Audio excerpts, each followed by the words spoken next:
In this video, you will learn how to pull values from another worksheet in Excel using vlookup.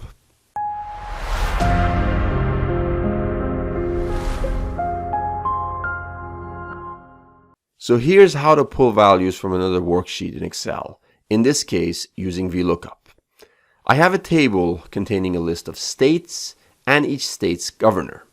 What's missing in this table is the capital for each state.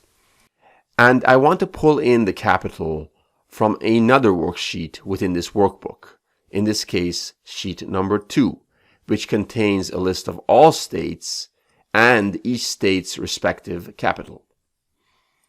Now, a simple method for doing this is just doing a manual copy and paste, but we don't want to do that. We want to use a vlookup, which is a simpler and more automated method for doing that, and it takes up less time as opposed to looking up each state and then copy pasting its capital. So I'm going to use a vlookup, and without further ado, I'll just include the vlookup for the first lookup value, which is the state of Florida, and here's how it goes. Vlookup, I'm going to select the lookup value, which is the first state, which is cell B4 in this case, comma. The next part is selecting the table array. Now, the table array is located in a different tab in this case. So in order to go to the different tab, I'm going to click Control Page Down on my keyboard, which is the preferred method of doing this as opposed to clicking on the tab, which is more convenient and much easier. And I'm going to select the table array, which is this entire table, and I'm going to reference lock it by clicking F4 on my keyboard. And this way it's reference locked and it's anchored, so when I drag the formula down, the references and the table ranges don't change. Then I'll click on comma. I want the second column to be returned from the sheet 2, from the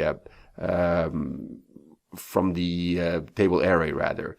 In other words, the table array contains states and their capital. I want the second column, that is the capital, to be returned. That's why I'll put in 2 to reference the second column in the table array. And finally, I'll do comma and false. The reason I put false is I want an exact match. And that's it. I'll just click enter now. And as you can see, the capital for the state of Florida has been returned, and the correct capital has been returned because the capital for Florida is Tallahassee.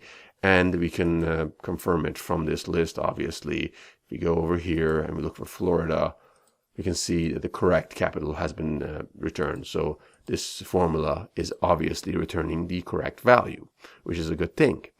And the last step is just dragging this formula down to include the full range. And as easy as that, we have the list of all capitals for these states included in this table. And we did that by using a vlookup and also doing a control page down in order to easily go to the second tab of this worksheet and select the table array from there. And that's it for this tutorial. I hope you found this video useful. Make sure you subscribe to my channel if you're interested in my content, and also turn on your notifications so you don't miss out on my future videos. I post a video each and every week, and I look forward to seeing you in my next video. Take care now.